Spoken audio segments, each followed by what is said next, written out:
Start the morning right with a cup of Vinyl Tap. Nothing beats the refreshing taste of a hot, warm mug of Vinyl Tap. Enjoy your podcast in liquid form today. Vinyl Tap. Enjoy responsibly. 2, 1. Vinyl Tap. Vinyl Tap. I'm Habibi. I'm Habibi. I am Habibi. And in this week of Vinyl Tap, we listened to none other than Sound Awake by Karnivool. And it was an incredible experience. There was and some I loved sound, it. and I was awake. Yeah.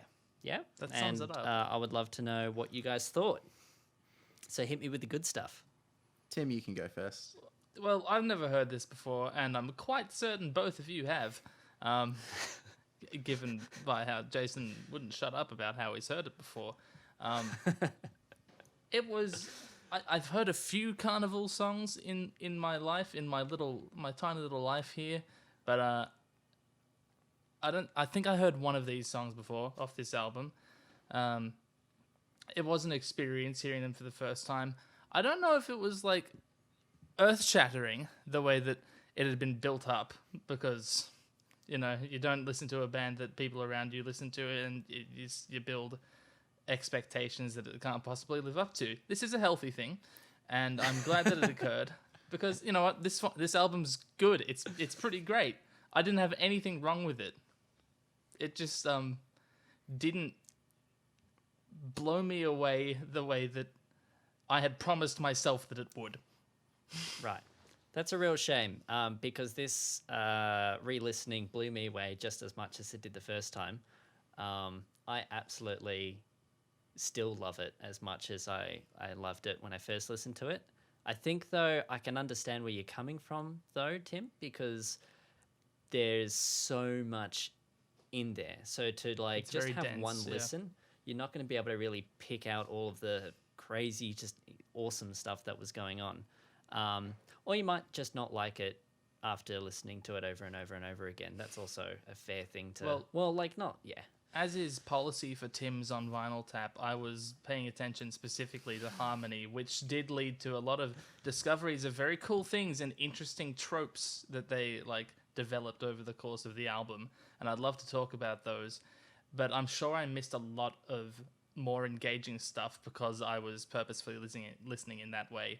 Although I also came across cool stuff that I wouldn't have otherwise. Right. Cool. Jason? This is definitely in my top 5 albums of all time on a personal level.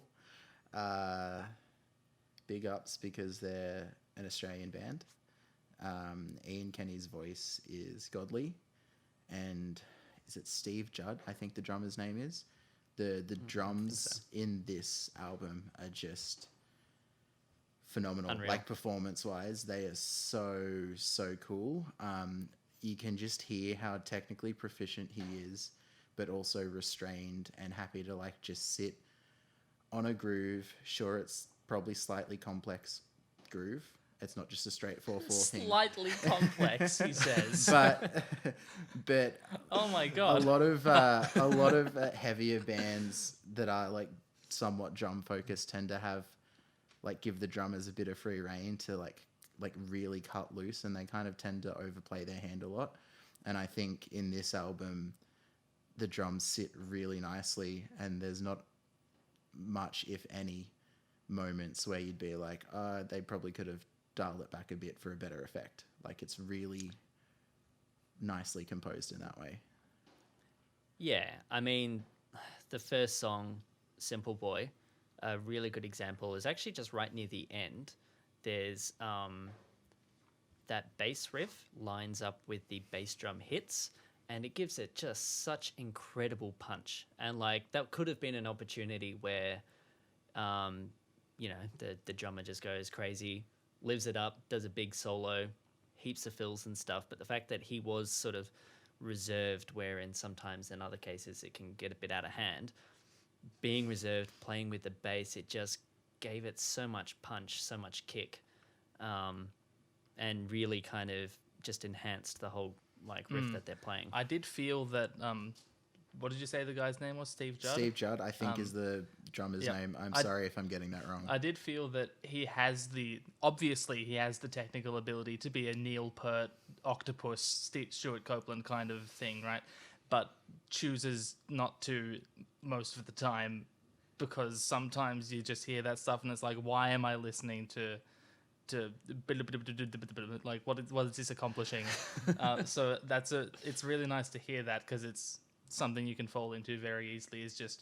And it's very obvious on drums. It happens on other instruments as well, but like showing off for showing off's sake, you know what I mean? Yep.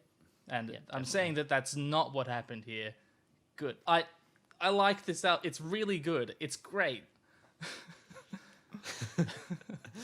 No, I was actually, I did kind of think that you might not be blown away with it, Tim, to be honest, because there's just, I don't know, like, I've listened to this so much and there's still stuff that I don't really understand. Goliath, I'm just going to go sequentially here. Yeah. Is it in 9/4? Is that what's going on? Oh, right. So the number we're looking for is 27. 27. Well, I think we're thinking about the same section. It's 3 bars of 7 and then 1 of 6. Is that what's going on? Yeah. Yeah, okay. Yeah. So it's So good. I mean, like, I don't know how many times I've listened to it, but I can never get what the time signature is that they're doing. I Yeah. think part of the reason of that is the way that it grooves and pulses kind of doesn't let you, unless you're counting, know that it's in an odd time signature, just because it kind of keeps grooving through to the next section. it definitely doesn't feel like it's in 4. No, but it doesn't feel as weird as what it actually is. Yes. And that's right. testament to a tight rhythm section and groove. That's basically the through line of the album, right? Things just carry. And it's really good. I like that a lot. Being able to pass off something as insane as 27/4, and later on in the album there's other crazy shit going on. There's a lot of 6/8/3/4 mixing, that hemiola feeling. Love it. What else was happening? They also just do more sort of simple kind of things where they'll have where is it? There's moments when they've got different instrumentation, like the bass chugging along, I think, in 16ths, the drums are hitting on 8ths, and then there's like guitar and vocals, I think, I just like playing fat long notes, and there's that kind of that layered texture of rhythm, and even just like, you know, like there's nothing rhythmic complex with that. fractalization. They really use that to their advantage in their transitions as well. Like something that is holding the long notes or hitting in 16ths or 8ths, they'll keep like one thing kind of carry over into the next section when things drop out, which I think really like, because a lot of their transitions are really seamless. They're not jarring or awkward, and they're really good at using my buzzwords of texture and the way they structure it to make that happen. And by having those things kind of carry over, it gives like greater effect to the moments where they do have everything drop out or come in together as well. Because for most of the time when the section changes, you've got something kind of carrying over. Yeah. One of my favorite moments where that happens is when the medicine wears off, and it's actually right after the huge, like, it's the shortest song. I think it's like 1 minute 50 seconds or something. There's sort of the main like verse, chorus or whatever, and then the chorus just absolutely explodes, and it just kind of, it ends really suddenly, but there's such reverb and delay going on, and they've still got enough sounds there. I don't know exactly what was going on, but it is so seamless, like you're saying. Just super cool. On that, the production on this is like insane. To manage all the different instruments and parts they've got going on and make it all sound as cohesive as what it is crazy, because you're dealing with such a dense amount of frequencies, a lot of them sitting within the same kind of like range, and to balance them out where you're not having something sit on top of something else is really, really cool. They achieved that a lot as well. Even just with timbral change. So I sort of noticed that a lot of the time when they want to thin the texture out, they'll clean all of the tones right up so there's not fuzzy distortion or anything like that. You're sort of getting really nice clean tones, and suddenly it feels like there's all this space in the mix. They were really good at going from having a lot of space to things being very heavy and dense. Where's a good example of that? Something like Deadman, which, Right. you know, is essentially a slow build to the end, but it kind of like goes up and down along its way to get there. And the bit where it's like, hey, out on my own again, where it really drops back to just like the guitar and the vocals, Yeah. and it feels super like spacious. And then they add in instruments the second time through the vocal line, and then it gets really dirty after that to make it feel bigger again. Yeah. Yeah. So cool.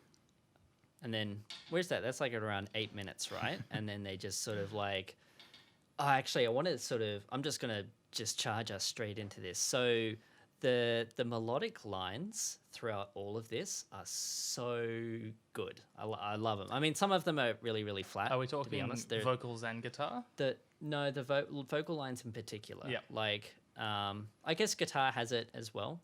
Their riffs and stuff, but it's in, I think, Goliath. Oh, okay. This isn't actually a vocal line, so I'm going to talk about the bass line here for a moment.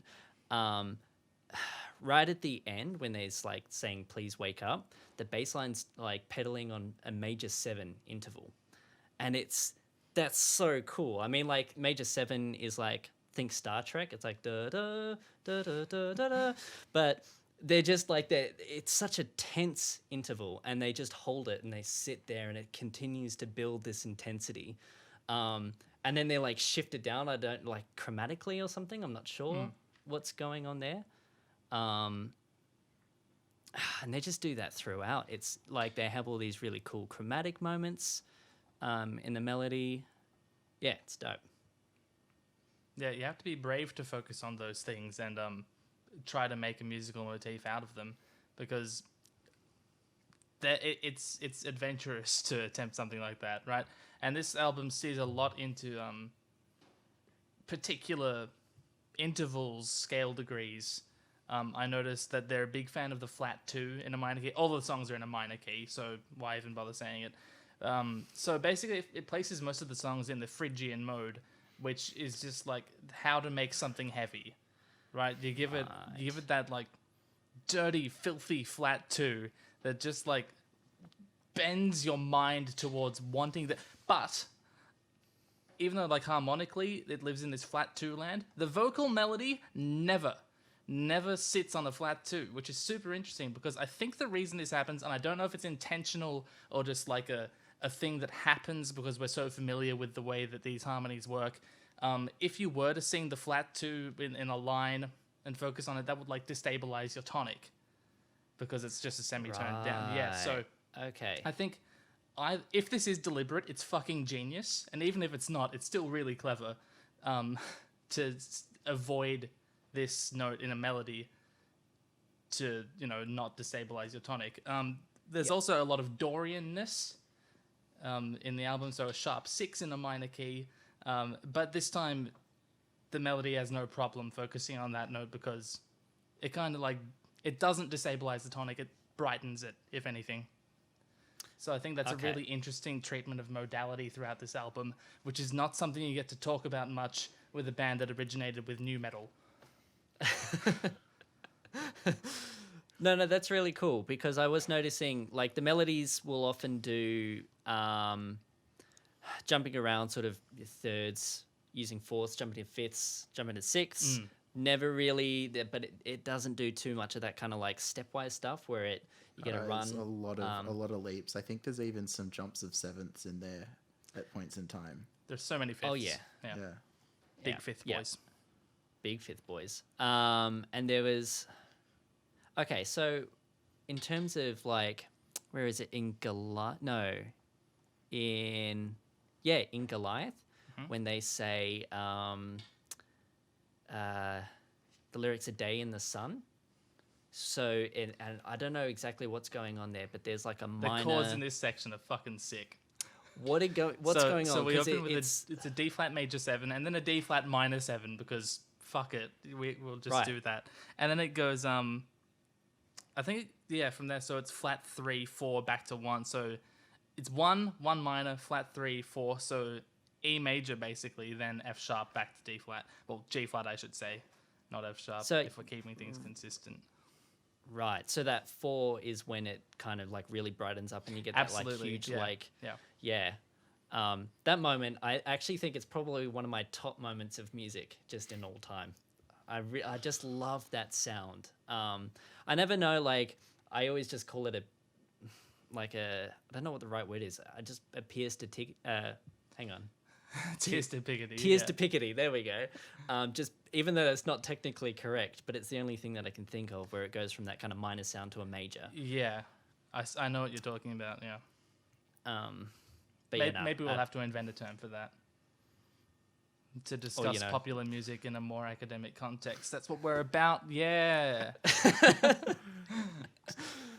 But yeah, anyway, that's my little moment of just like, I don't know, musical appreciation. It's my favorite bit, I reckon, of this whole album. Do you guys have any favorite? Jason, we'll start. So Deadman is definitely my favorite song. Can I, but- before you go on, I knew that Deadman would be your favorite song. Not only because you said "Here we go" when it came on, but also because it's got a chromatically descending voice in the main riff. So I was like, this is Jason's shit. He'll eat it right up. And here we are. I did it. You telling me that there's a lot of flat 2 in this album makes a lot of sense as to why I like it. Jason It and I have explains a lot. recently been discovering the Phrygian mode. I absolutely froth the drum intro and outro in Umbra. Oh, yeah. Yeah. That it's in 3/4, I'm pretty sure, but just the way it's accented is crazy. Well, that's what I was talking about, the 3-4-6-8 mixing. Yeah. Yeah. Yeah. I also just want to quickly chuck in when the vocals come in, Color My Eyes, that Yeah. bit, the bass harmonizes that. It drops a 13th. I think it's a 13th, so that it's like doing an octave harmony, like 2-3 octaves down. Oh, that's an absolute power play. I love it. Sorry, continue on, Jason. Yeah, just the vocal melody in that song, as well as like I said, that the drums in that song are great, but especially the intro and the outro. That Vibraphone? what was that? The vibraphone bit? No, just the main drum riff in Oh, right. Is this in Umbra? Yeah, Yeah. Oh, still Umbra. still okay. Umbra is just it just gets me. Oh, speaking of Umbra, not only are we doing a lot of flat 2s, there's a lot of tritones going on in this album, obviously, because that's how you do metal. So the chord progression, super sick. We're in G sharp minor, so it's 1, and then it's a sharp 7 major. So it's G sharp minor, G major. Totally mad. Then the next one is, it's a tritone away. It's C sharp major. So that's insane. Right. And then it's C sharp minor to go back to G. Like, what the fucking... Which is like It's this thing pulled out of romantic music, this 4 major, 4 minor, 1 cadence, and they've thrown in this crazy tritone movement to get there. Whoa, you know? It's a medieval nightmare. It's just it's summoning demons. Don't tell from the its very Pope. core. What Don't tell Andrew. What about you? What about you, Tim? Do you have a favorite moment from the one listen you've had? In Changes, I think my favorite moment of the album is when it all drops back to just acoustic guitar and voice. I think that's totally beautiful. The moment with the didgeridoo is also really cool. More The prog vibrophone's should really have great in didgeridoo. Deadman. But I Wait, think, what? Didgeridoo? Yeah, Yeah. in Change, there's a real. It's near the beginning What? of the song. Yeah, Really? it's Yeah. like 2 minutes in or something. Yeah. More prog Oh, should have shit. didgeridoo. Yeah, but I think that. when it drops down to acoustic guitar, that's my favorite part of the album. It's a nice way to bring it down for the end as Absolutely. well. I And think. also, I was kind of getting a bit bewildered with like the constant, like, not that it's show offish, but for an hour and 12 minutes, it kind of is that. And there's a lot of variation, but it's all within the same ballpark. Like, Yeah.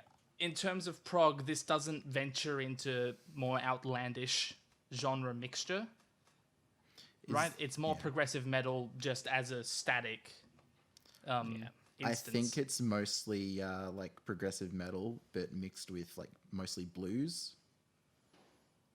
Especially when you think about like tone and timbre, I think those are kind of the main elements coming into this one. And there's a lot of didgeridoo and blues as well. Yeah. Miles Davis loved him some didgeridoo. I mean, I frothed this album, but I do agree it's sitting and listening to as a whole experience is weary, I suppose, or tiring. I can totally see how if I were to see Karnivool live, it would be the best musical moment of my life. But sitting down and listening to this all the way through without doing anything else, like, it didn't capture me the way that other things have. But, you know, not every album's built to do that, so whatever. It's really good. Yeah, that's it. It's an interesting point because, like, as an album construction, it's definitely, I think it's all thought through, and the changes in between each song, and also just the theme lyrically, and also just the title and the way that the song is and structured and all that. I think they're all connected and very deliberate, but there's definitely sort of. I was going to say pause on that quickly. You can't say that they're not when they've hidden a song in another track that leads into the last song. Like that Change One is an updated version of something, the ending that they had to their first album.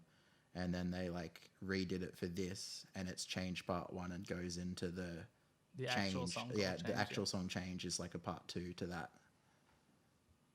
Right. I wonder why they did that. Like, Right.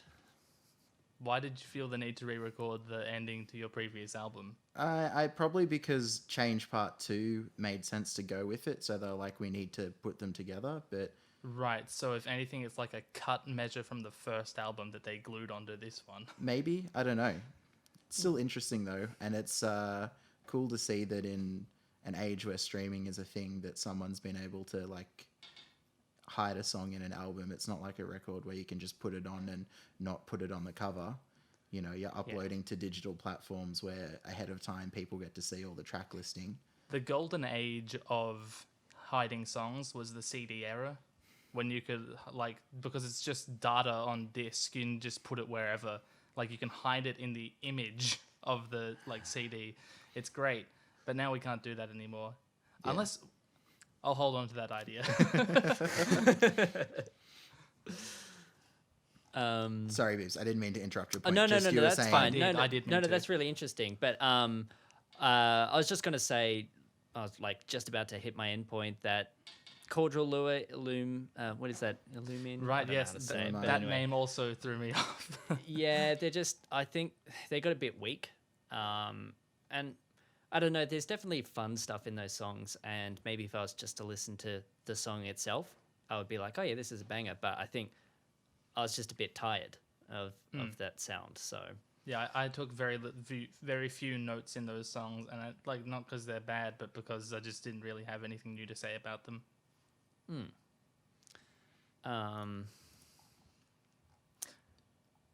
Maybe Deadman's better than Change, because there's this bit where there's 3-part vocal harmony, and like, I'm there for that. So, and the vibraphone too. Tough. Yeah, they definitely end the album on the strongest 2 songs, in my opinion. But also they... Really? Yeah, I reckon Deadman and Change are the strongest 2 songs on the album. yeah, Deadman's pretty great. I disagree about Change. I love that acoustic guitar bit, but honestly, when the medicine wears off, for me, maybe it's just because it's 2 minutes and I have an attraction I was going to to say, really short, I also punchy songs. But do really like that in a prog album you've got something that's shorter and not... they could have taken that and turned that into something more, and I personally really appreciate that they didn't, and it's just a nice, concise, pretty little thing. I like how we haven't talked about what I think is the most popular song on the album. Which is? Isn't it Set Fire to the Hive? It was the single. They had Surely it was not, a single. really? Yeah, personally, this is my least favorite song on the album. Sorry guys for you picking it as a single. Although there's this section in it where the only two chords happening are E minor and B flat, so it's just constantly going between tritones, and it's like, oh, okay, it's grungy time. Yeah. Look, I don't like the very beginning, but I don't know. There's some really cool, like they did some amazing effects in there. Like the right at the beginning during the verse, there's like a guitar doing like some really heavy fuzz, and trying to I make think it they're sound like even- a bee sort of buzzing sort Yeah. of thing. Yeah, like it's Yeah, and they're, conceptually like, it's wobbling really in cool. pitch and stuff. Yeah, conceptually it's really cool, but I just don't personally like the initial riff. I don't mind the chorus so much, but the verse riff and the initial riff I'm just not a fan of. So And it's honestly, no one will ever outdo Tchaikovsky when it comes to imitating bees in music. It's just not going to happen. No, it's Rimsky-Korsakov. What am I talking about? Oh, God. I've embarrassed myself and my day is ruined. Click above to find out what else we've spoken about in this theme. Click below to support the artist that we just listened to. And make sure to tune in next week for more Vinyl Tap. That's pretty good.